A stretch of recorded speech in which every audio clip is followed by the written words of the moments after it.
And he lived with her back in the day and stuff. So he didn't even check he just like signed on to this stupid thing where he could have said, hey, I don't think like we should do this. And so that's why he's not unforgivable to her, but he would have to apologize, and he just doesn't recognize it. I was under the impression that like they squashed whatever they had and you were still. No. Oh, okay. Yeah. All right. Well, Chaz, I always fucking hate the guy anyway. Who will remain nameless on there. Although their listeners probably not surprised that a podcast would start that way. What's going on? Welcome to The Grit. It is February 10th. It's so strange to start with such a toxic tone when it's so beautiful outside. It's beautiful, howling offshore winds here in Orange County. No waves, though. Pretty small, unfortunately. Small kind. I was waiting for that Hawaiian swell to show up here. Never did. Last time I saw you, I gave you rhubarb pie. I was just going to say. How was it? That rhubarb pie saved my life. I teach on Wednesday and Friday, as you know, the noble savages, gathered together there. I always forget to pack a lunch or food for myself, like whip the daughters' lunch together early, and off I go. So hungry that day. Guess what I had in the car? Rhubarb pie. Rhubarb pie. Rhubarb pie lunch, as good as rhubarb pie breakfast. It's got fruit. It's got vegetable. Carbohydrate. A nice carbohydrate. Yeah, I was perfect. Perfect. So I was so thankful to you the entire time I was eating. Well, my question was, you don't eat pizza crust. No. Do you eat pie crust? Of course. Pie crust is the greatest thing of all. Good. Because last night I had apple pie, and I got into the crust, and I'm like, man, I wish there was more crust. Wait a second. Does Chaz eat the crust? Of course. And what I'll do with a pie, I love pie crust. Pie crust I will count as one of my favorite foods of all time. I like pie crust so much that I'll take the crust from the back, the meatier portion, and kind of move it up as I can to get more filling on it. But I would never do that with pizza crust. Well, see, I would do it with pizza crust. You're right though. The pie crust is only great with some of the filling. You need a little bit of You wouldn't want like moisture. somebody to, you know how it was a Seinfeld episode, but they actually do this where they do just the muffin top. Yeah. Because nobody wants the stump. Yeah. If you were to do the equivalent with crust, nobody would buy just the pie crust. No. You need some. Exactly. But the pie crust is, it's the highest art of, I think, human culinary exploration. Totally. Completely agree. Yeah. I've got important listener feedback. Great. A lot of it this week was about vasectomies. Were people disagreed with your advice. That's surprising. That is shocking. That's surprising to me. People have babies because they were trying the rhythm method. Multiple human beings on the earth exist because of the rhythm method. Bundles of joy. Yeah. Each and every one of them. That's true. Yeah. It's a gift, that you didn't see coming, but no pun. The funny thing was, so this call is 3 minutes long, but it's worth listening to all of it. And then I'll get into some more stuff. Hey, David, Chaz. This is Jay Martinez of Project Belly fame. I'm going to respond to the gentleman who's considering vasectomy. First off, the rhythm method, as Chaz puts it, is the reason I had 2 kids in the first place. It don't work. What happens if your chick's pulling you in harder than you can pull out? Now, the notion of pulling out, it's a completely cisgendered white male cop-out. 9 times out of 10, the pullout results in the woman left unsatisfied. Just ask Tyler Wright or Cersei Wallace. They both know from firsthand experience. Think of the pullout as the ultimate barrel dodge. Vasectomy is a terrifying proposition for all the reasons you and Chaz laid out on the show. Loss of virility, loss of manhood, and what if something happens down the road? But what would validate your manhood more? Being a fully intact barrel dodger and averting pregnancy, or being sterile but getting fully pitted and blasted out with a spit every time? Some other methods of contraception were mentioned, but these fall short. Tube-tied, IUDs, and oral contraceptives all damage the female anatomy worse than vasectomy does the male. And condoms? Would you rather wear a 543 booties, gloves, and hood for the rest of your life, or trunk it in the silky smooth tropical waters? We're getting to the crux of the matter here. That as surfers, we're supremely selfish and hedonistic. We like intense highs. We like to party. Children are life's greatest gift, but having another kid means less water time, period.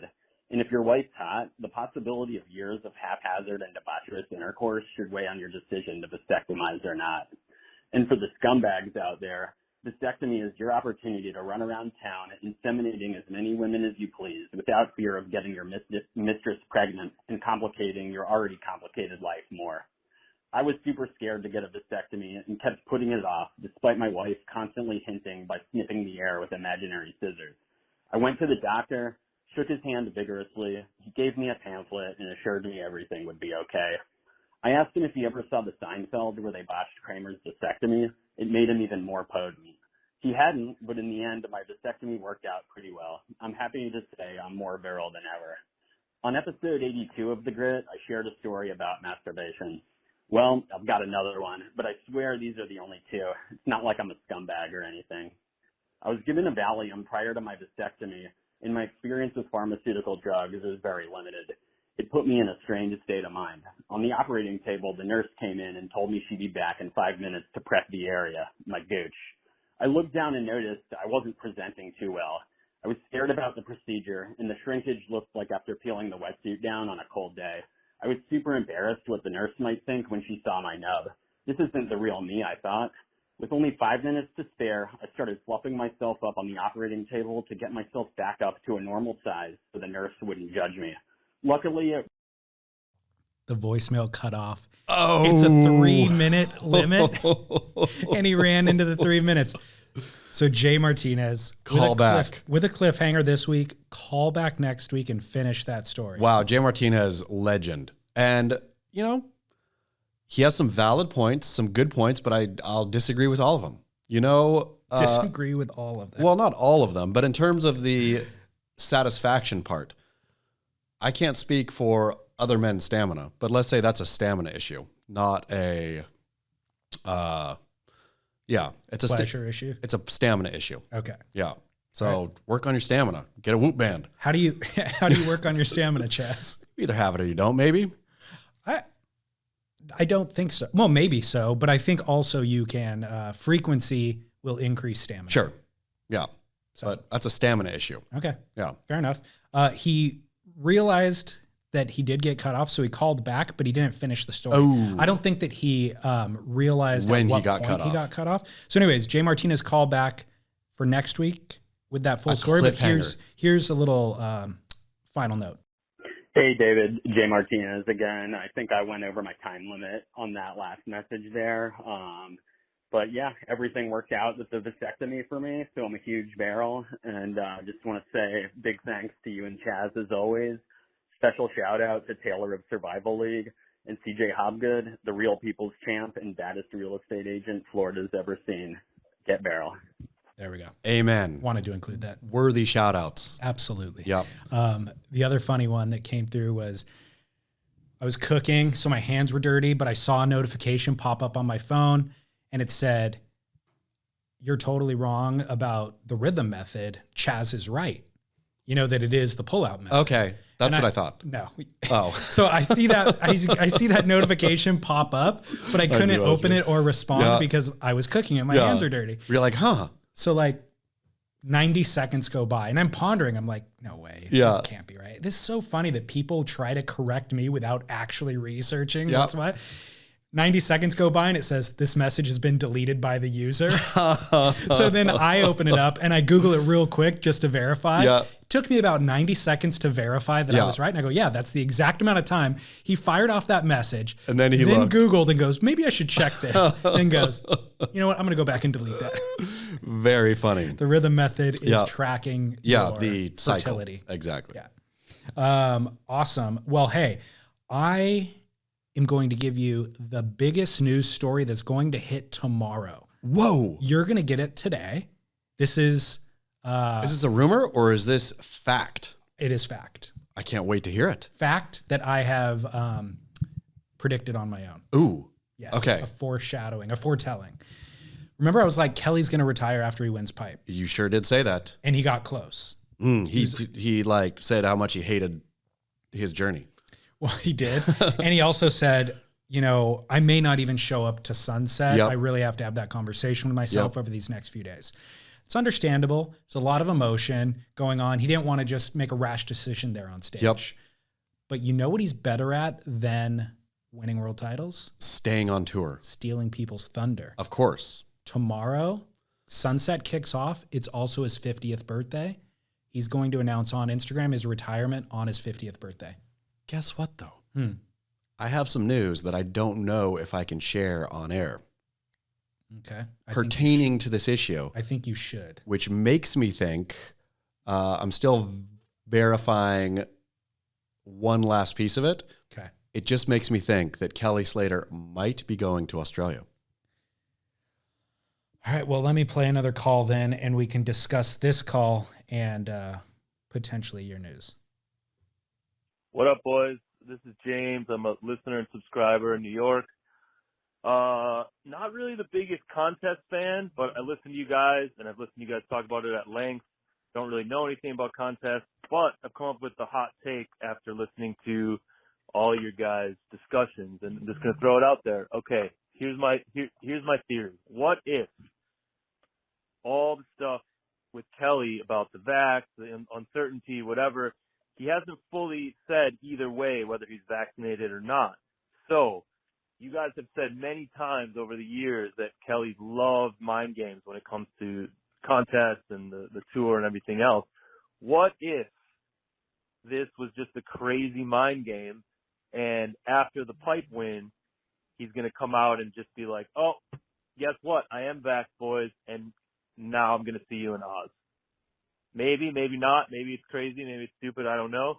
But that's my thought. All right. Keep ripping. Is it a mind game? The first thing that makes me thankful about that call is that it was John C. Reilly who called in. I'm glad that he listens to the show. Wonderful. He wrote the foreword or the introduction in Justin Jay's book. He did. Hawaii. He did. So he's a surf fan. He also voiced over John John's film. That's so right. He is a surf fan. Glad to know he's a podcast listener as well. Here's what I think about this. Now, I have some rumor. I'm not going to say what it is. People can guess what it is. But still verifying. Kelly has never come out anti-vaccine. Right. He has always been anti-vaccine mandate. Correct. And also for, body autonomy kind of thing. So yes. He's also never said that he wasn't vaxxed. Of course not. He's never said he wasn't. He never said he was not going to get it. He might have said at some point that he wasn't, I feel. I can't remember about that. But in any case, his big beef now, and again, he's a holistic guy, et cetera, but his beef is with vaccine mandates, not necessarily with the vaccine. Correct. So there we go. Okay. So which makes me think that if this is true, no retirement's coming. Kelly Slater is now number 1 in the world, right? Mm-hmm. He is on a tour minus Gabriel Medina. His chance of getting to trestles is, if he goes to Australia, is pretty fair, right? 1 win plus a couple good finishes where we got Chopu and G-Land, which are potentially top 3 finishes for him. Throw a couple 17s in there. You're sitting number 5. Who knows? I mean, it really depends on how other people perform. Kind of. I mean, you got to think that Felipe Toledo is the odds-on favorite headed into trestles, right? I mean, if he makes it to trestles, that he'll be the favorite. Yeah, you would think. Idolo? It would be between him and Idolo, but yeah, he could. Idolo seems like he has a new girlfriend on Instagram. Or is that the same girlfriend? He announced officially. It's a Facebook official. Is that a new girlfriend or his old girlfriend? Looks new to me. His old girlfriend looked better to me. Oh, really? I think so. You mean prettier? Just overall better. Huh. Like, had a better aura. You really can, the screen imparts a lot. I mean, I liked her more. I liked her more by looking at her. All that entails, right? Like, just... Yeah. I guess I didn't look that closely, but from what the caption read, it implied that it was a new relationship. Yeah. Looks like Gabriel's got a new relationship too. Does he? Well, not new, but Neymar. Did you see that Neymar post? No. Jeez Louise. First of all, Gabriel looks happier than he's ever looked. Wow. He looks happier now than he looked with his wife. Okay. The foil, did you see the foiling post? No. Posted a little video of him foiling, and it's all smiles, pure, unadulterated joy. Just loving life. Like the first time he experienced surfing. Yeah. And then he did a birthday post for Neymar and wrote a loving, literally, I love you caption and photos of them partying together over the years. And it looked like what he was posting with his wife previously. Holding each other, looking into each other's eyes, holding hands, dressed the same, wearing matching outfits, all that kind of stuff. Love it. So, yeah. The real Gabriel Medina coming out like a butterfly. Truly. So, back to Kelly. Yeah. Okay, I mean, I hear you. There's a real... The vax is really where the question lies because... The vax you could make the argument that he could make the top 5. I don't think he's ever going to win trestles against the guys who are currently on tour. No, the World Surf League, let's be honest, did him absolutely no favors. If they wanted this like hero story, Kelly Slater wins world title 12 in his 50th year.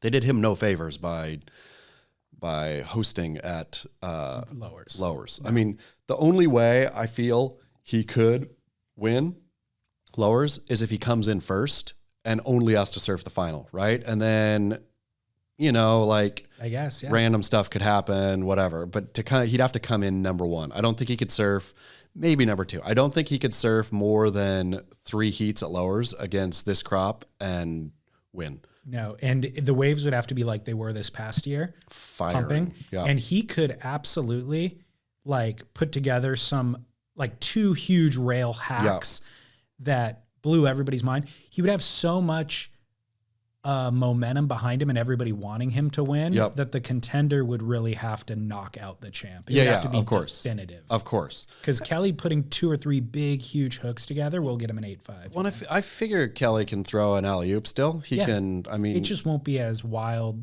and exciting as Felipe's. It won't be. But if he combos it up with a couple beautiful turns... Then plus with momentum and the judges clearly wanting to see him go through, like whatever Felipe or Idolo or whatever do would have to be like, well above. Yeah. But again, vax is the question. And or what if Kelly had COVID already?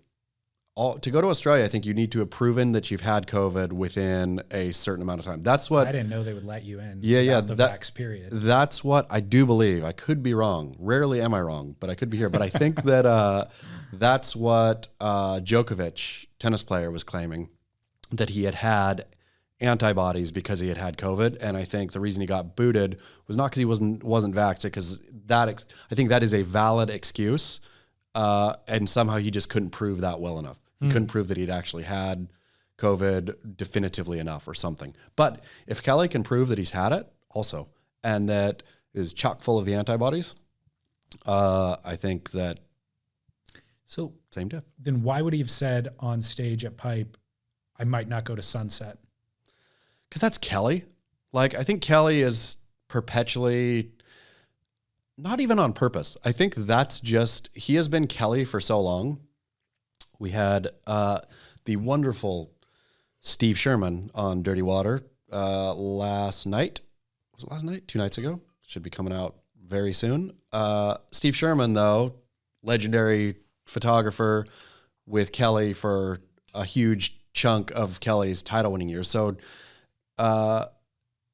Steve was in, there's that picture of Kelly coming into the kitchen at the Billabong house right before Pipe, right before beating Andy at Pipe, correct? Did Andy beat him? I don't know if he beat him or not, but it was a very contentious year. Yeah, and there was no love lost, but definitely, from Andy for Kelly.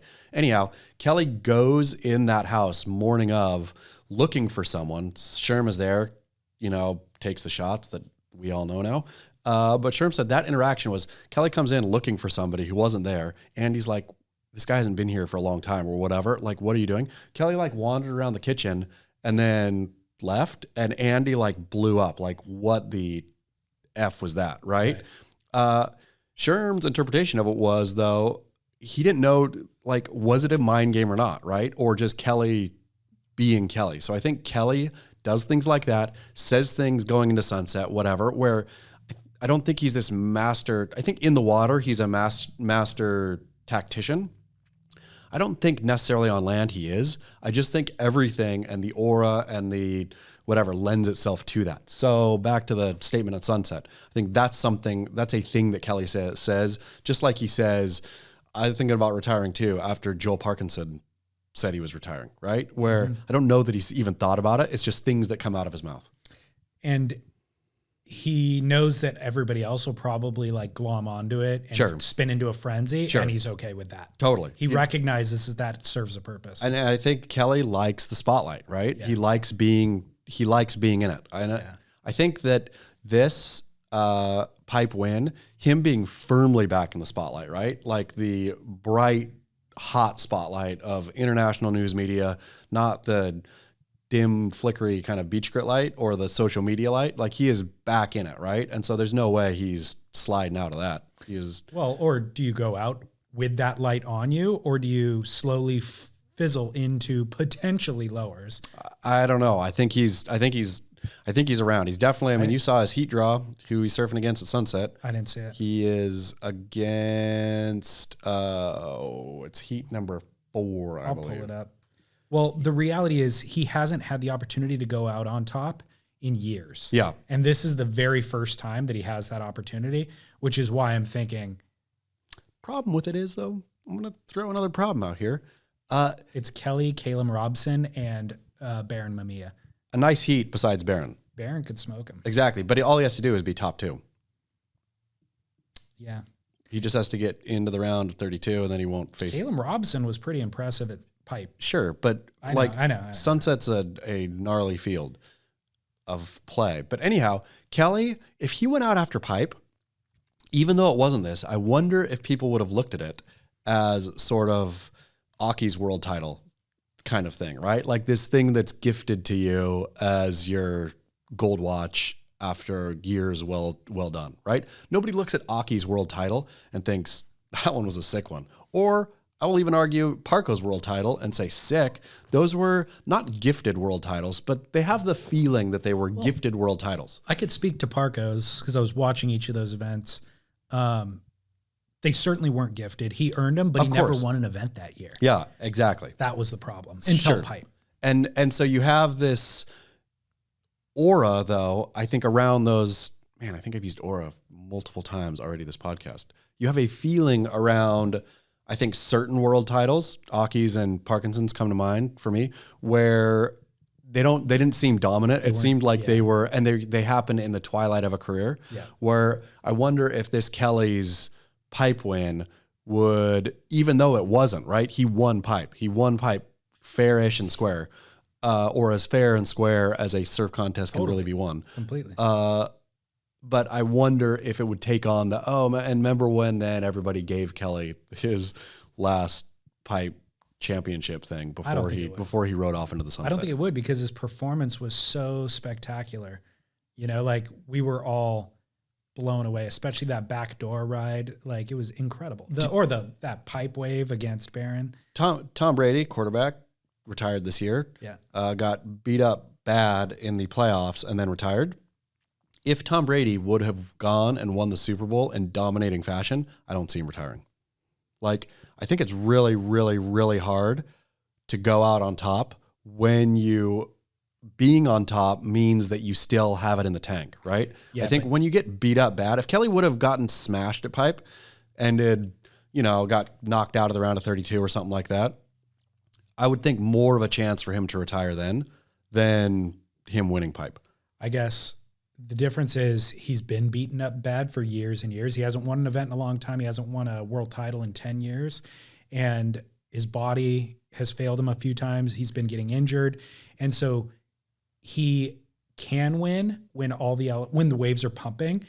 It all came together in that event. And so he seized the opportunity, but I don't see all those elements coming together throughout the season to allow him to then do it again. But to be a world-class athlete like Kelly Slater, you have to be an egotistical maniac, right? How in the world do you not think, I can do this? Oh, I've got it back. I have a new flower of youth. Because he's had a decade of losses. Sure, but he just got to remind him. He just got to win. Where he's like, oh, I'm back. And so you got to seize that opportunity as your moment to drop the mic. Tomorrow, his birthday, 50th. What happens though if he goes out and, okay, what's your prediction? Heat 1. You think he's going to retire before his... I don't think he'll surf. You don't think he will paddle out against Baron Mamiya? No. Right in front of his sand taco house. I mean, what if he loses to Caleb Robson? Or what if he finds himself in round 2, you know? Do you know what the forecast is? I don't. I haven't been paying attention. It'll depend on that, I would imagine. I could pull it up real quick. If it's a poor... So Friday... first couple of days, contestable, especially Saturday is clean. So Friday's 4 to 7 foot faces, offshore wind. Saturday's 6 to 9 foot faces, side offshore. Sunday's looking unfavorable.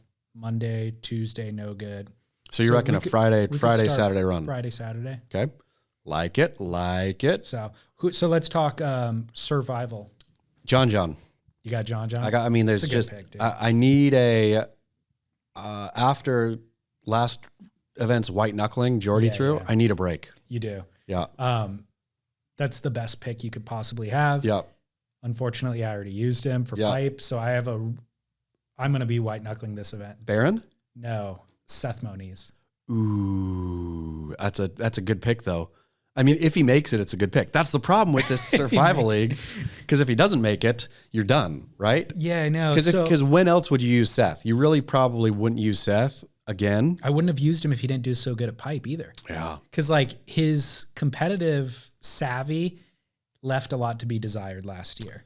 But he's a phenomenal surfer. He's worth picking based on talent.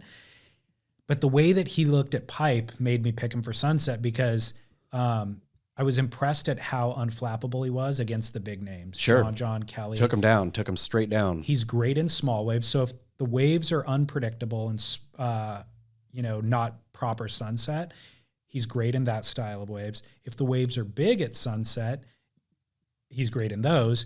What you really want at Sunset is somebody who has experience at Sunset.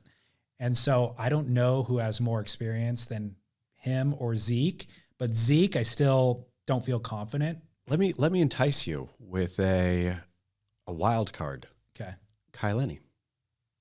Hell no. Kai Lenny is surfing Sunset. Hell no. Kai Lenny surfs good, not CT level. Kai Lenny. So why isn't Kai Lenny at Nazare right now? The Nazare event is running, by the way. It ran already. Did it? I think it ran yesterday, or the round 1 did. I thought it was, I'll tell you what. Can I do something that I rarely do? Yeah. And complain about the World Surf League? I'll allow it this once. Okay. This is going to be my only complaint. We'll go back ultra positive after this. But that's an event that I think a lot of people would want to at least tune into, right? Yeah. I follow surfing for my professional career. I am a surf journalist. I am daily both, I won't say scouring Instagram for stuff, but I daily am checking in to surf and surf adjacent news. And I knew that it was in the window. I had no idea that it was running. I thought we already ran it. Yeah. How are they not reaching us with hey, it's actually going right now? Like I would have done a open thread, comment live, big wave, I have no idea which I guess it would have run overnight mostly for us, it did. But still I would have stayed up. I think I was up late last night anyway. Like the fact that I had no clue until after it ran makes me think either they don't care about broadcasting this live, but then why are they broadcasting it live? Or are they broadcasting live? I have no idea. Maybe they don't. Maybe that's their whole point is we run it and then you watch the video after. So it doesn't matter to you. All you're going to be doing is watching score lines go up. They did advertise it on Instagram. I saw 2 posts before it ran. Maybe they don't do it live. Maybe that's the whole issue. Maybe. The fact that I don't even know that is silly. But so isn't it weird that Kai Lenny isn't there?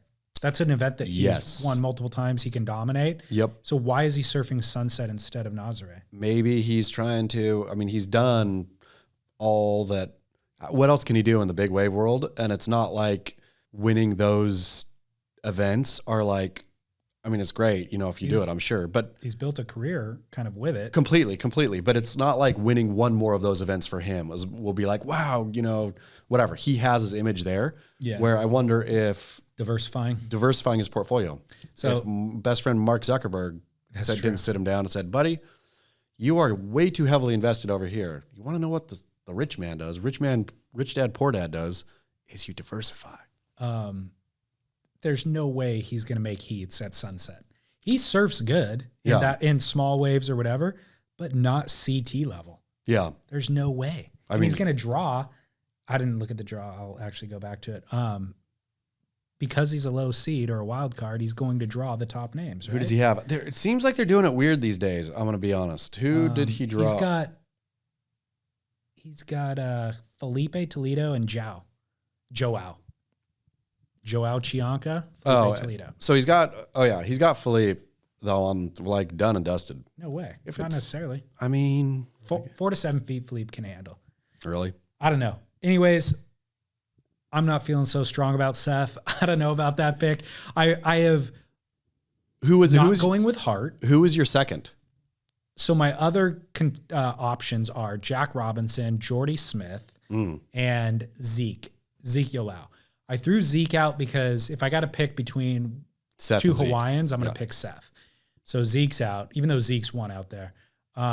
Jordy Smith, he could do really well out there. But then I was thinking, if it's not big and perfect, I don't know that he knows which waves to pick off. Like, I don't know how much experience he has. He lives there, Sunset.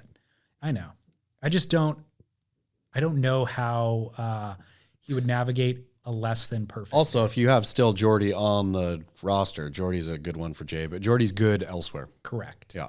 And then Jack Robinson, I lost confidence in him after seeing him lose against Joao. He could get in his head too. Why I don't could you use him at Margaret River. Why don't you pick Joao? Way too risky. Really? Yeah, he had one great event. That's not enough for me to build a team on.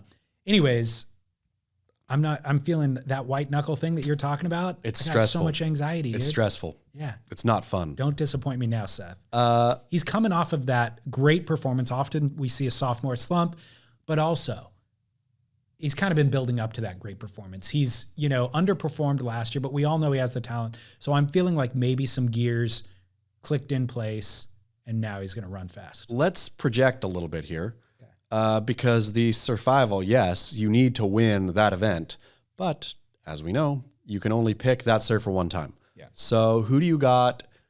Do you have in your mind a Bells Margaret pick? No. Margaret, yes. Jack Robinson. Bells is a tough one for me. Yeah.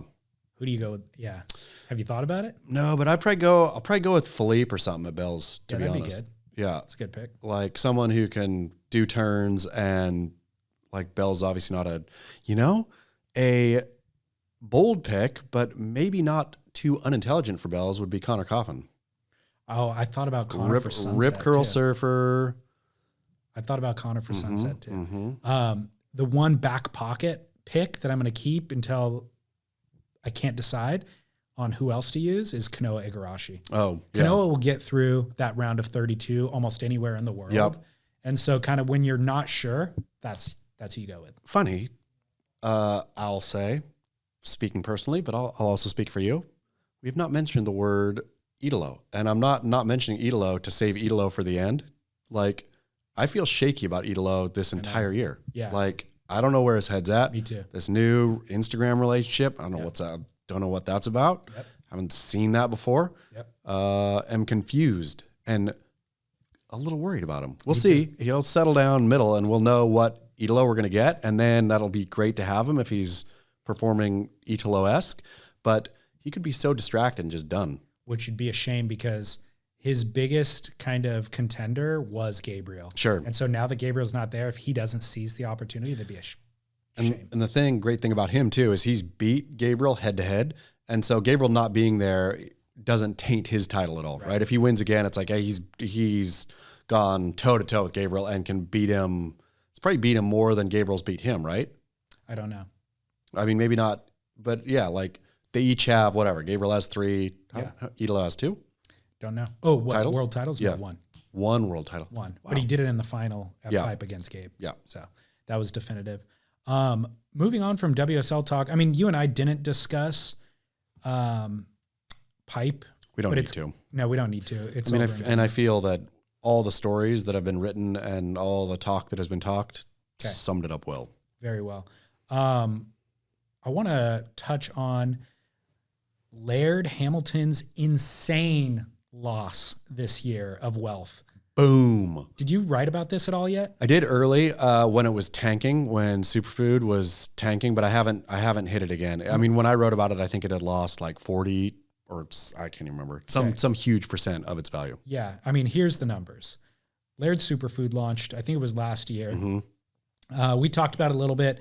A professor of finance from a very well-known school emailed, he's a listener, and he's like, hey, turns out it's a publicly traded company. I can tell you exactly how many shares Laird owns. Laird owns 662,750 shares. Okay. Which Plus, is what percentage of the company? Don't know what percentage of the company it is, but at the time when they launched it, when it went public, it was worth $29 million. Yep. So did you do the math on that? Plus he had options that were worth another 10 to 15 mil Okay. at that time. So then the stock continued to increase. The high that it's ever been was 32. $55.80 a share. Nice. So his value went up to $40 million. Okay. So Laird Hamilton, $40 million In man. the last year, he had $40 million in stock of that one company alone. Forget about his properties that they own, XPX or whatever. everything else. Fitness. $40 million in value in Laird Superfood. The high of that stock, $55. The low now is $6.56. Is it a buy or a sell? I asked Bad Boy Rai Rai. What did Bad Boy Rara say?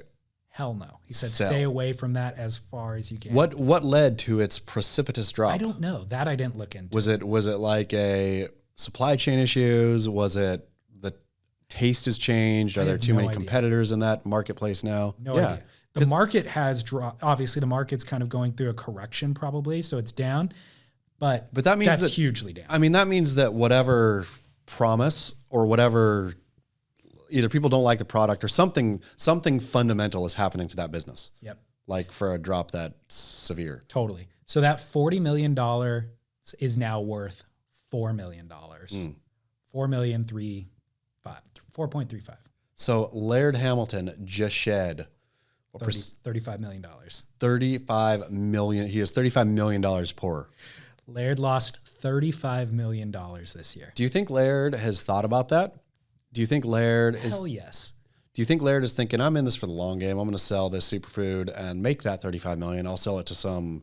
Did they already sell it to Kraft or something? No, they haven't because it's publicly traded. Does he think I'm going to sell it to Kraft Foods Inc.? I'm going to make my 35 mil back, no problem. No.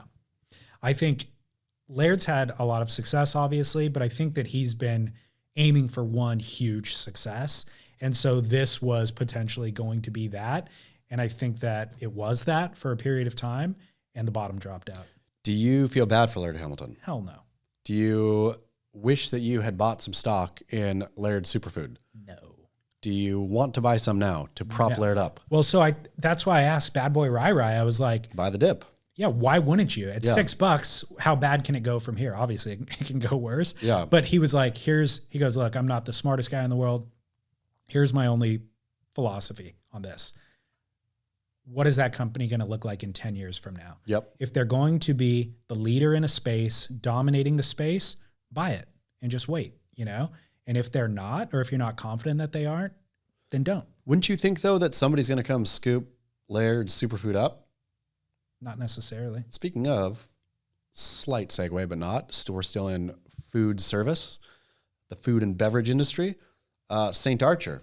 Remember St. Archer? Of course. Surf action sporty beer brand that was made famous by, I guess, having a lot of partners, right, in the business. Investors. From the action sports world who would then Instagram it. St. Archer's, no more. Shuttered. No way. Brand going entirely away. So that, just to elaborate on that a little bit, it was all funded by surf skate kind of action sports athletes' money. Do you know what the buy-in was? What a share was? I can't remember what a share was. I think it was like, well, I can't even remember. Either tens or I thought it was like $50,000. Yeah, $50,000. But you could buy, 4 shares, give them $200K or whatever. Yeah. And then it sold to Anheuser-Busch. I think it was Coors. Oh, was it? I think so. And then how much was that $50,000 share worth when they sold it? A huge amount. Everybody, like $1 million. Everybody made out like bandits. I mean, people who had like 250 grand. I think it was a huge X times earnings, right? Yeah. People became millionaires. Yeah. People became millionaires off this beer. And then I do believe that Coors sold it to somebody else at a huge loss. Oh, really? And then that company is only using the brewing facilities and tasting rooms, but taking the brand St. Archer out. They'll use it for their own beers. I feel like the brand still has clout. I don't think so. Really? I think once, I don't know. I'm not a big beer drinker, but I don't know how you would fight as St. Archers when all of these people who were invested, this is why it worked as a branding play, kind of. Once they all got rich, they have no more motivation to post, right? And so it's not like so you've lost all of this marketing, it was a marketing company, right? Like Balter Beer and this for Joel Parkinson and Mick Fanning and these guys, right? It's based on their personality. If those guys though sold it and then it was totally untied from them, beer better be pretty dang good in order to float on its own. Where I don't know that St. Archer's was a good or bad beer, but it clearly was not good enough to compete with the beers that in that market, right? It's like this San Diego where the listeners who aren't from San Diego or don't know, San Diego is like this crazy niche, whatever IPA market, it's craft beer capital, craft beer thing. And so it clearly could compete with the Sculpins or the, See, but it does. In my mind, Ballast Points. Sorry. In my mind, first of all, they all make great beer now, right? Yeah. All of it's good. So that's not a question. They use that marketing to get all these placements, get national placements, national distribution. So they had all that in place. They now have a fan base, buyers in the market. I would see it at the grocery store. Sure. And I know that those surfer skaters aren't involved in the brand anymore, but I still associate with them, and I still liked the beer. I remember liking the beer.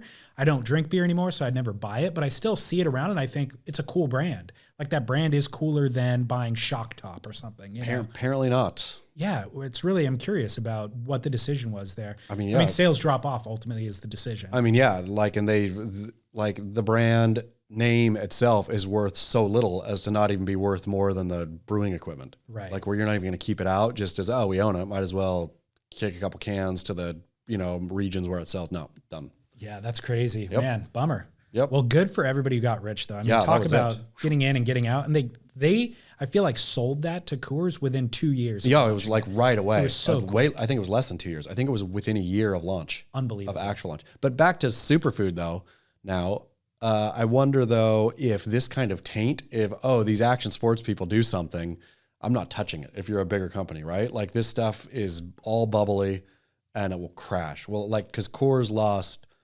hundreds of millions, I do believe, on the sale. Crazy. Yeah. I got to look into that. Yeah. Or our finance professor, write in and give us the deets on this one. Who lost money and how much was it? Yep. In other big money stories, University of Hawaii at Manoa School of Ocean and Earth Science Technology announced a 7-year, $50 million commitment from Dr. Priscilla Chan and Mark Zuckerberg. Mm-hmm. That's his wife. Yep. The money will go to support different research groups within Hawaii's Institute of Marine Biology. They're planning to use the gift money to make meaningful progress in restoring Hawaii's ocean health by funding research groups, programs that document changing ocean conditions, explore solutions to support healthier ocean ecosystems, and enhance coastal resilience from storms and sea level rise. Can't hate on that. Nope. Except also, I guess you can't hate on it. I hate on it. I'll hate on it, though. Honestly, it's $50 million to them is Nothing, a drop in the bucket. it's all PR. But also, and it's these, like, what you could really do probably is go tell all your rich friends and tell yourself not to live on the coast anymore and to turn that over into like protected areas, right? Or park zones. I mean, this kind of, again, performative, great, $50 million, all fine and good, but put your damn mouth where your money is. I mean, or your body where your mouth and money are, or whatever, right? Like, do something yourself. All these people, like Kelly Slater and his beach tacos, you know, hardening the sand at wherever his house is there on the North Shore, like all this stuff.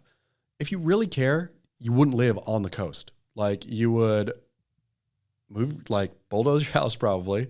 You would keep the land, I suppose, as, you know, you wouldn't sell it. Like, you would keep it as protected area. If you cared. The 400 acres that Zuck bought Sure. are never going to be developed because he bought them. And so that is protection. Great. That is great. But what also is he doing on that land that is environmentally damaging? Throwing spears. Yeah, he is doing that. Throwing spears, being weird. I like this. I agree that it is probably a business decision, a PR decision for sure for Meta, you know, Yeah.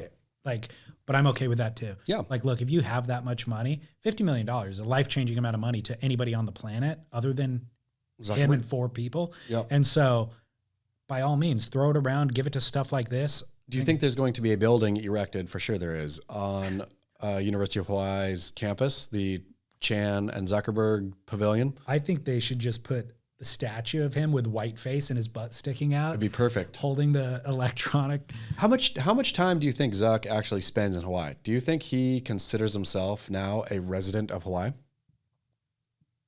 Or do you still think he considers himself an East Coaster, a Bay Area guy? I don't know. Like, couldn't he do his job from anywhere? Sure. He could probably clone himself. Yeah, He would just be in Hawaii full time. Yeah, I'm sure he fly, you know, helicopters in to Meta headquarters when he needs to. Why would he need to? I didn't have this in my notes, but I feel like just talking about it because it's podcast related. Are you following any of the Joe Rogan? Yeah. Videos? So A bit. I mean, I'm not closely, but yeah, it seems wacky to me. So Joe Rogan, because big money stories, Spotify paid him $300 million A lot of money. to go exclusive, bring his podcast exclusively on Spotify. Because of all the hullabaloo lately, they're now offering him $100 million to get out. No, they're not. Oh, Another podcast company offered him $100 million to come over. oh, okay, Yeah. got it. Yeah. I was gonna say, take the $100 million. Like, you can still be on Apple Yeah. and everything else. You don't need Spotify. Yeah. No, another podcast, or I don't even know if it's a podcast or a streaming network, or another network offered him $100 million to come over. Got it. So, Okay. What are your thoughts on the whole hullabaloo? Him getting in trouble? I mean, it's wild to me, like, that he's an opinion guy, right? Like, Yeah.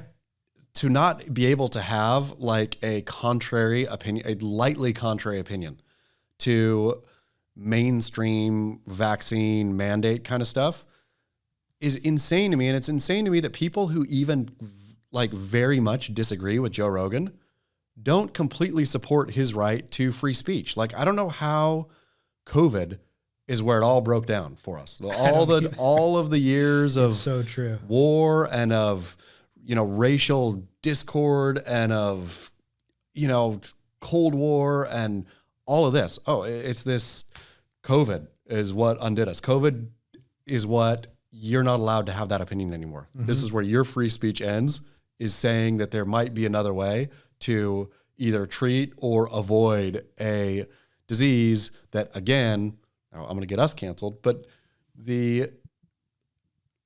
I just won't even say it, but like a disease for the obese and elderly, right? Like, this thing is still, and I know I'm not being unsensitive to all of the people who, you know, were healthy and got it and died, or who had loved ones, you know, who were healthy and got it and died, et cetera, et cetera. But Doesn't even matter. the numbers are what they are. And so it's not even to be able to say, not even to be able to have a difference of opinion where this is it. Yeah. COVID is it. COVID is where we all decided to, okay, this is no more free speech. What's crazy about it is I wasn't following him getting in trouble, Yeah, I wasn't really either. and I don't listen to his show. Yeah. I mean, I've listened to, I'd say 8 episodes total in my life of his show.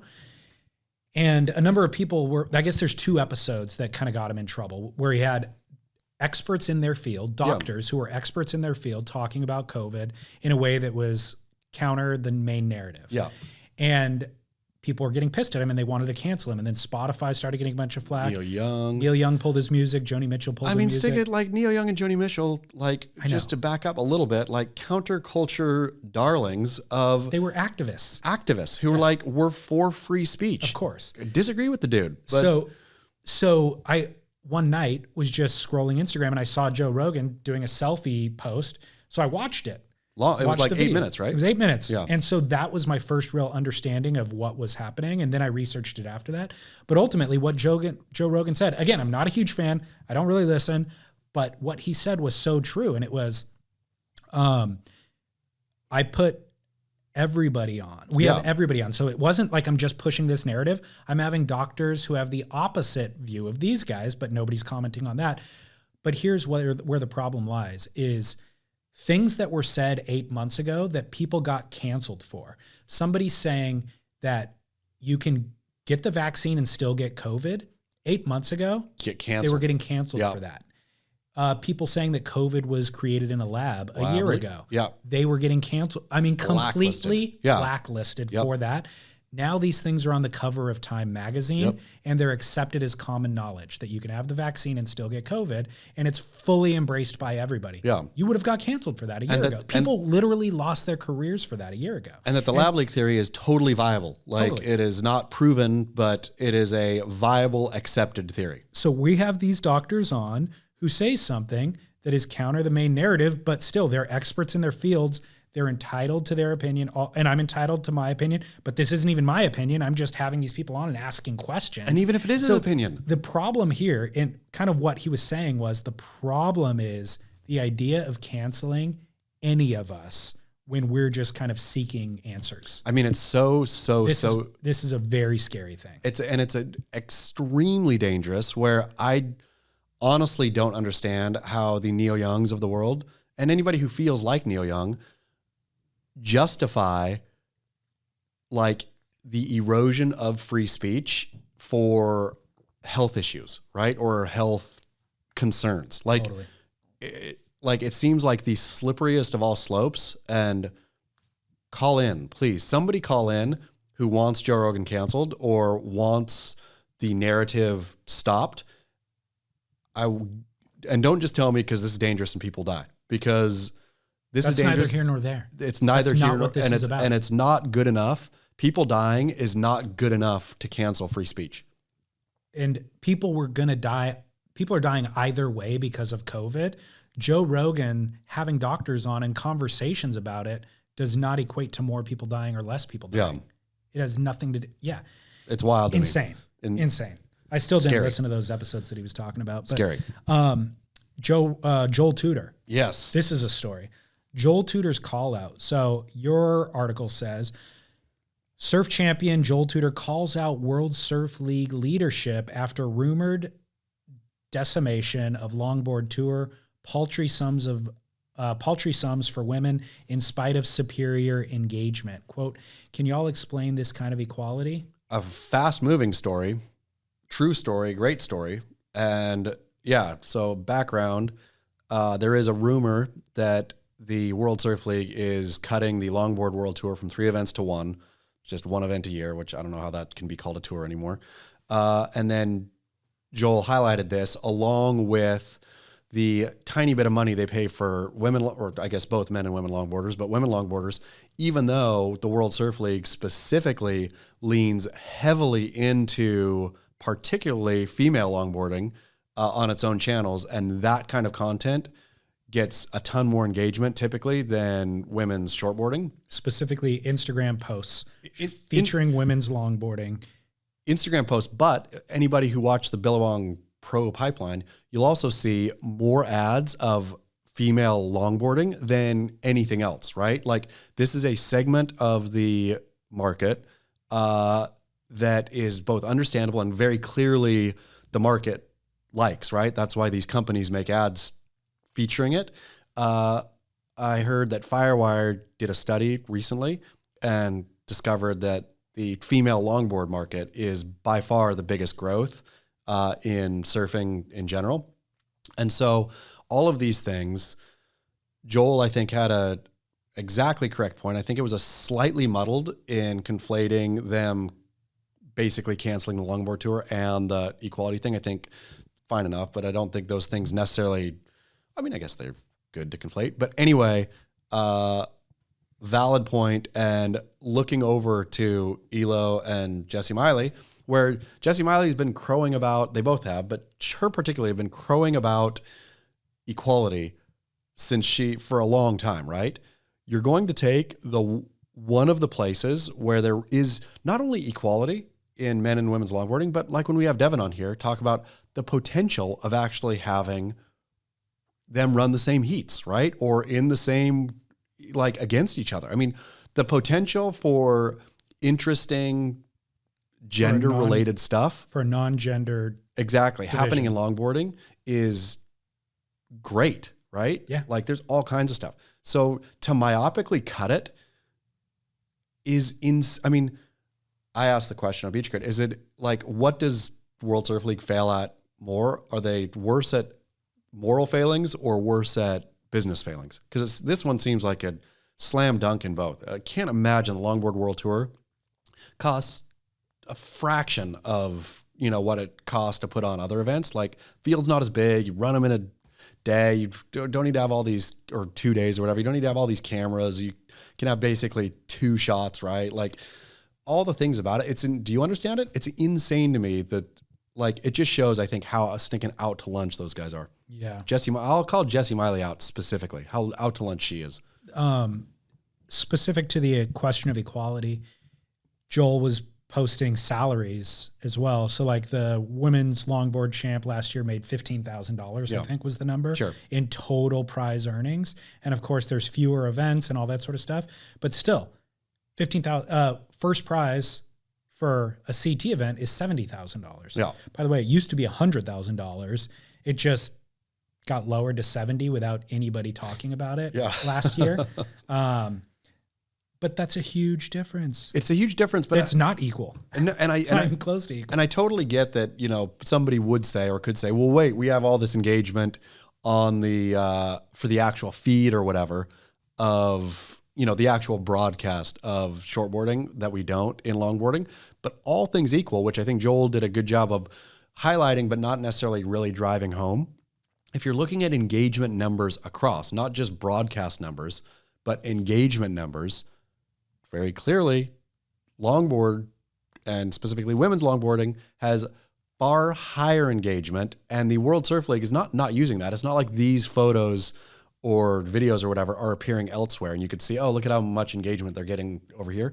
They're getting that engagement on the World Surf League's own website.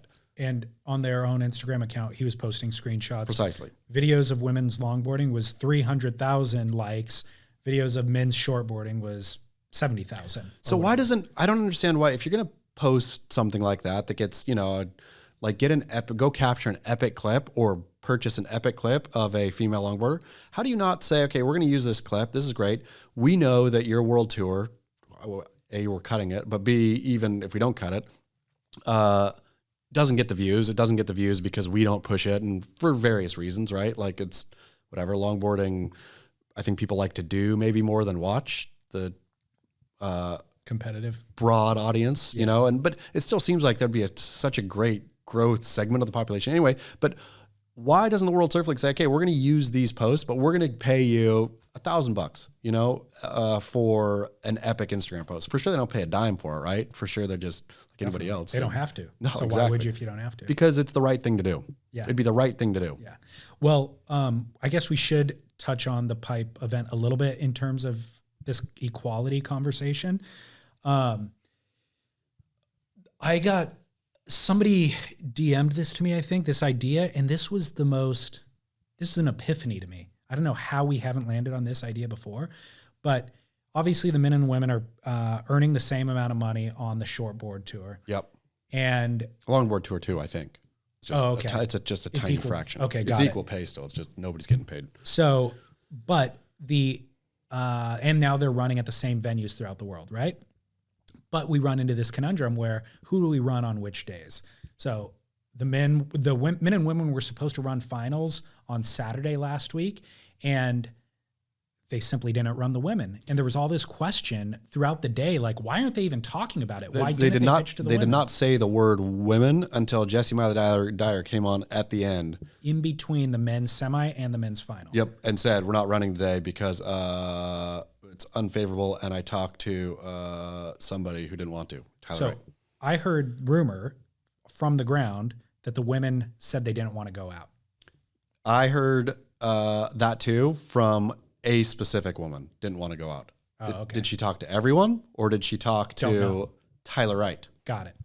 Okay. Well, at any rate, all of this. So then the question becomes, about there's a million questions that pop up with that. The solution, the epiphany is for the rest of the year, let's do the overlapping heats with men and women at the same time. I don't know why they don't do that anyway. So there will be 4 people in the water, like we're used to with overlapping heats, but it'll be 2 men and 2 women at all times. Same diff. And then they run in the same conditions throughout the year. There's no griping. At the end of that year, it would be so many things would be crystal clear. And we've had muddy vision on. You would do the same with, like, the priority issue wouldn't even be an issue. Like the women, when they're in the water first, then they have second priority. When they flip to the top, then they have first priority, and the dudes in the water have second priority. Like, it's the same. This is equal. It's genius. This is equal. Genius. So then they all run in the same conditions. We would see crystal clear kind of who's entertaining and who's ultimately, at the end of the day, that's all that matters is entertainment. And we would see who's entertaining, who's not. We would see what a 6-point ride actually looks like. And for all of the people like complaining that the women are not entertaining, I think you got to take a long view on or they're not nearly as good as the men, or nearly as entertaining as the men, I should say. Got to take a long view here, man. We got a crop of girls coming up that are going to be, I think, equally entertaining. I mean, have you watched any of the? Did we talk about Winter Olympics yet? No. Like the slope style, for example, women's snowboarding versus men's, right? Sure, the men go bigger and maybe twist a little more, but it's women's slope style is just as entertaining. Like Zoe Sinnott, who won, absolutely crushed, right? And phenomenal runs. But Zoe's like one of the up and coming snowboarders, right? Who snowboards so well. This is coming in surfing. The World Surf League needs to make room for it to come, which this would be exactly right. Well, I'm fine with the long view argument. The argument that we were making prior to them running the same tour for both genders, the argument that I was making then was like women's surfing is more beautiful than men's surfing in a lot of ways. So lean into that. Put them in waves. The best waves. Put them in great waves that suit their style. Honolulu Bay is a phenomenal one. I'll watch that event. You know what I mean? J-Babe. But if the WSL doesn't do that and instead says, no, we're going to run simultaneous tours because it's equal, well, then you got to put them out in waves that are equal. Or if you put them out on Sunday and they're not going on waves, you have to discuss them not going on waves. Countless, dozens of waves in every heat, rolled through, flawless waves at pipe, blowing out, spit everywhere. When Miguel Pupo, the previous day, and Luca Macinas weren't going on waves, the commentators were mentioning that. Yeah. They were like, oh my God, these guys look uncomfortable out there. They don't have that much, or Luca doesn't have that much experience out there. There's another wave that just went through that they could have got the score on. Why didn't he go on that? Looks like he pulled back. Well, then they run the women, no comment on all these waves that are coming through. And it's okay, by the way, to say, holy crap, it's super scary out there. Sure. That's why they didn't go. Precisely. They And don't have that much experience out there. That is frightening. It's actually death-defying if you make it. And this is why this is the greatest sport in the world. Exactly. It's woman versus nature, and nature is having its way right now. Exactly. Why can't you say that? I don't know. The fact that they ignore it completely is, you know what? It's insane. It's actually offensive. It's offensive. Yeah. I mean, but the World Surf League has been offensive for a long time. Like, I think they are so far down a hole that they can't. I mean, I don't know how you can't accidentally make a right decision at some point. They actively make the wrong decision for almost everything. And like, this is the dang thing.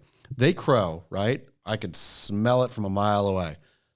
Real smug, like, oh, look at us moving pipe to January, February, crushing it. We knew it. Like, super smug. Great. It's where it should have been. No doubt. It should not be the friggin' first event. Well, So don't be smug about that. You totally wrecked the tour. Why don't you just end it? Why does it have to be in a calendar year? Just end it stinking at 22. Start it and end it there. Yeah. They can honestly, that finals day scenario can exist at Pipe. Yeah. Why not? Because they're dumb. So, you said how do they not just luck into the right decision occasionally? The reality is they do, because the Kelly storyline, the Moana storyline become the headlines. I mean, I guess and we overlook all the stuff that you and I are griping about. Good job. No, ESPN doesn't know any of the stuff you and I are griping about. They just see the great things that happened. So, Kelly Slater. all right. Well, I'm kind of on a time crunch today. Let's do it. Let me let's scroll my notes real quick. We have some True Grit stuff, but I think we're going to bypass that. Let's go to commercial. Everything was true this week. Okay, cool. Yep. We'll go to commercial. We'll be back with Barrel or Not.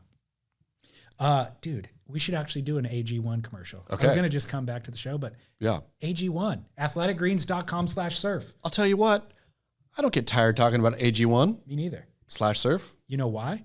Because you're fueled by it. Makes me feel good. Exactly. I'm sitting in here right now, a belly full of AG1. I didn't eat breakfast this morning. Who's got time for that? You know what I did?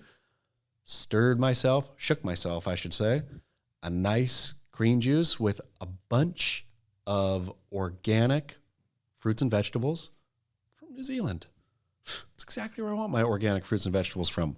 If you tried to get all those fruits and vegetables plus the vitamins and minerals through supplement form in pills, you would spend tens and tens and tens of dollars, I would say. And you know the feeling. Dozens of dollars. You know the feeling you get when you take a lot of vitamins? Terrible. Just sitting in your belly. You get heartburn and whatnot. Bad for your stomach. Ugh, it is ugly. bad for your stomach. That athleticgreens.com/surf goes down so smooth. Easiest, simplest, cost efficient. Delicious. Shows up at your door. You don't have to go buy it. Do you know what an adaptogen is? Adaptogen is no, I do know, but I'm not about to try to explain in my language. It's a hormone thing, right? Is it hormone related? I never knew what it was. I just saw that it had adaptogens and I liked saying it, so I would talk about it on air. But no, I just looked it up. Adaptogens are certain herb or mushrooms thought to have health benefits. The theory behind adaptogens says that they help your body adjust to physical, chemical, or biological stress. They're thought to stimulate your body's stress protection response and help its systems return to a balanced state of homeostasis. That's why I'm sitting here so chill right now. Bang. Balanced. Bang. Adaptogens are in AG1. So and also vitamin D. And that. If you order from us. Exactly. So make sure you use the /surf. athleticgreens.com/surf. You get a year's supply of vitamin D. You support our work here and you hit optimal health. All right. We're back from commercial break. And I've got one listener line call to play for you, Chaz. A listener wants an update. David Lee, Chaz, how you boys doing? This is Drummer Dave checking in. Chaz, I remember back in the earlier days of the pandemic, you had got a couple of run-ins with the long arm of the law. One for, I believe, eating Asian fusion food by sitting on a rock near the beach, got some sort of ticket or something. And then I remember something about riding a bike on the beach path or something. I was just looking for an update. Did you have to go to court? Did you have to pay a fine? Did you go to court and it got thrown out because of ridiculous charges? Or did you just ignore it and it's all going to go away until you get pulled over one day and find out you have a warrant and end up in the clink? Just checking. I was just curious about that. All right, boys. Keep up the work. Bye. Thanks, Drummer Dave. I'm curious too. I've never gotten anything. I know that I was supposed to, I think they don't mail you something. You're supposed to check in, right? I believe. I think so. I think I have a citation number. I don't even know where the tickets are anymore. But yeah, I'm just hoping they went away as like, because I'm sure they were handing a bunch out and I can't imagine they were really enforceable. Like, so I'm hoping somebody like class action lawsuited the thing or something and that it just like, they just threw them all out. Let's continue to hope. Oh, that's what I'm doing. I think that I had to show my license to a police officer not that long ago. I wasn't getting I mean, how long does a warrant take? I got those a couple years ago, and I got pulled over driving to Arizona by a California cop a year ago. Since then, since you got those citations. Yeah, like well after. So, and was fine. So I'm hoping that it's just like they look at all this early COVID stuff and think, ooh, not about to get through that. I agree. Hope. And they all got so backlogged anyways. Yeah. They were overworked. And obviously like employees were out because of COVID. Yeah. So it was like a tremendous amount of workload without the employees. But you're fine. I may also end up in the clink. My professional advice is avoid it. Yeah. Let it solve itself. It'll solve itself. Yeah, cool. All right, barrel or nah. This came into your Venmo account. Sure this did. week. Came into my Venmo. Why don't you explain? So I was sitting there at my computer, writing as I do, and saw a Venmo message pop up, and all I saw was like a small amount of money, and I thought, oh no, somebody's like hacking my Venmo account and stealing stuff or something. Like it seemed strange. So I went and checked, otherwise I wouldn't have checked, and saw a barrel or nah question from a listener. Here we go. Barrel or nah. Are you going to read it out? No, I don't have it in front of me. Barrel or nah. Is it barrel or nah to offer unsolicited surf technique advice to your partner whilst in the lineup? So this is specific to people who surf with their partner. Yeah. And can we say this was a female? It was a female. So she's basically getting surf advice, coaching tips from her boyfriend. From her boyfriend or husband who's like palling up, hey, you know, when you dropped in on that one, you should have ... And yeah, I'm on her side of this one. I'm letting her influence me in this one because it seemed like she was miffed by the whole situation. Well, here's the dang thing. If you want, I'm saying no barrel on this. If you want surf coaching and or surf advice, you go to this man named Brad Gerlach.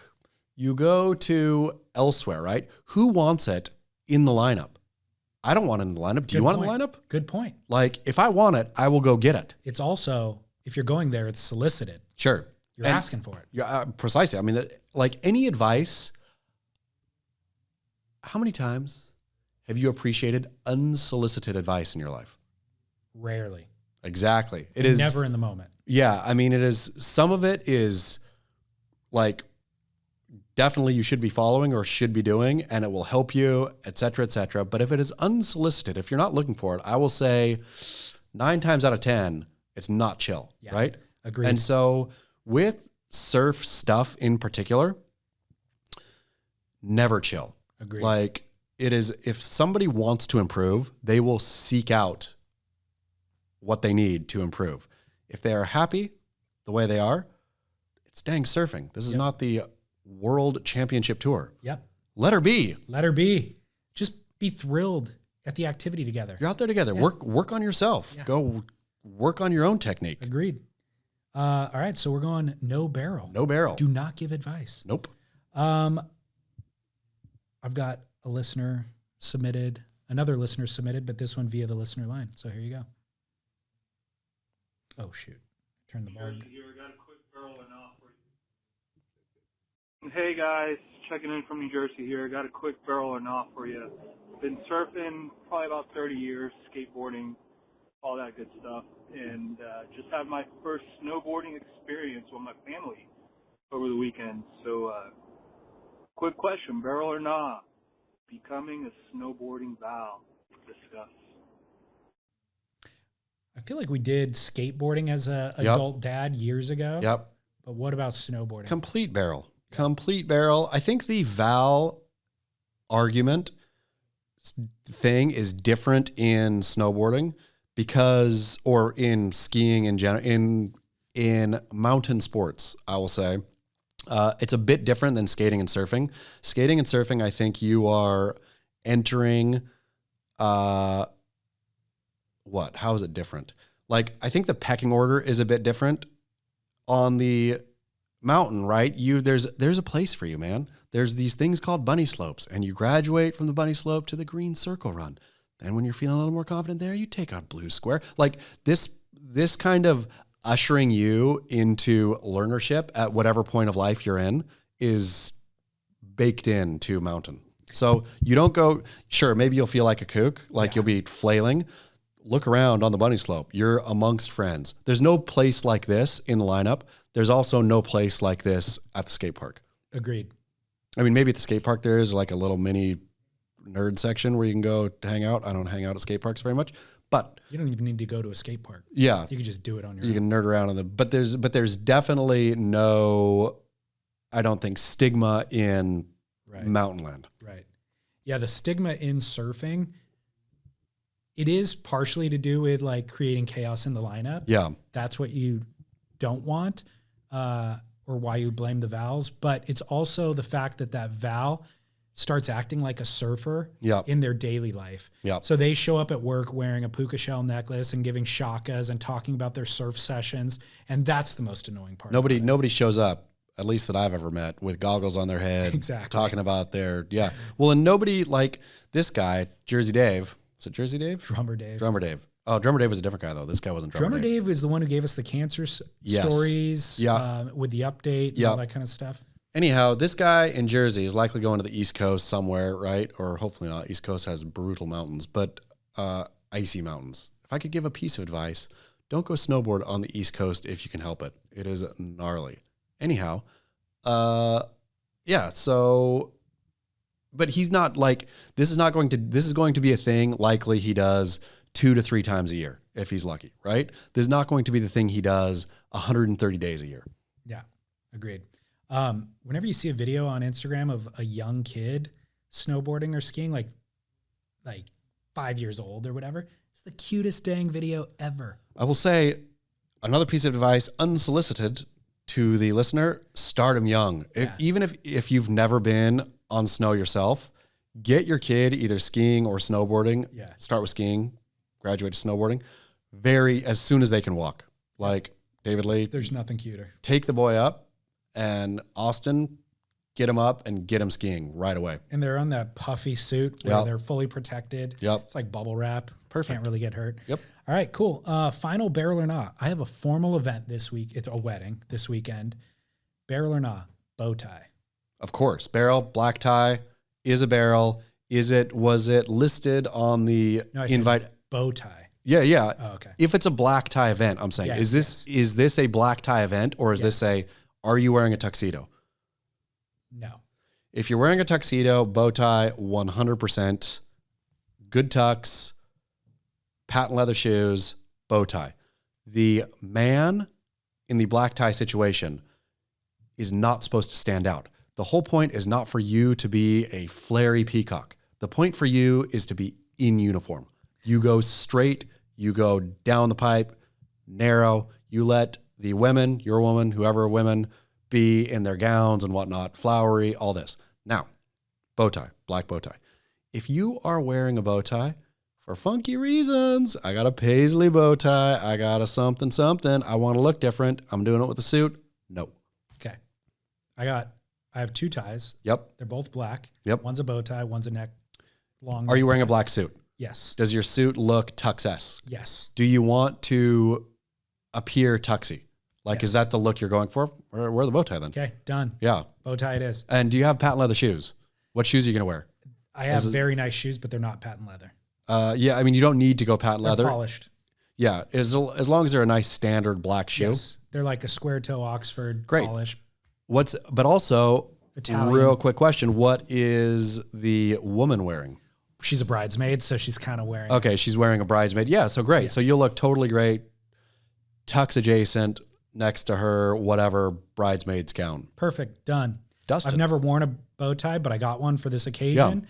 And then I was like trying it on and I'm like, I'm not exactly sure if I should go for it. We need to go to the judges. You go, you wear it. The only reason I'll say no bow tie would be if you were wearing like a funky bow tie or wanting to be funky with your bow tie. Nope. Yeah. Nope. It's subtle, classy, straight down the middle. There you go. That's what you're doing. All right. I'll send you a photo. Beautiful. Can't wait to see it. All right. Well, Album Surfboards, I forgot to mention at the beginning of the show, we're at Album Surfboards again this week. They just dropped an epic new edit. It is called Art Form. Who's in it? It's on YouTube. Of course, it is Josh Kerr and Asher Pacey. Matt Parker is narrating the whole thing. Love it. It's called Art Form because they're talking about board design throughout, and a lot of it about, it being non-quantifiable and it being a expression of art more than a science. And I like it. It's really good. Like that opinion. It's really good. It's like a 10-minute long, almost like an abstraction. It's footage from everywhere. It seems like clips that the guys gathered over the course of years that didn't make it into other things that are all kind of in this. So there's different locations, intercut with a bunch of kind of arty kind of cutaway stuff, but it's beautiful. Putting this on Beach Crit. It's really good. I'll Can't send wait. it to you. Is it on YouTube? Art Form on YouTube. Great. Yep. They dropped it 2 weeks ago. I think it had like 25,000 views when I watched it this morning. Can't wait to see it. Yeah, it's awesome. Good job, Matt So Parker. shout out Album Surfboards and Chaz, beachgrit.com @surfjournalist. Anything else? That's it. That's Sweet, man. all we got. Good to see you. Good to see you too. See you next week. Have fun at your formal event. Yeah, I will. Thank you. Yeah. All right. Until next week. Get barrel.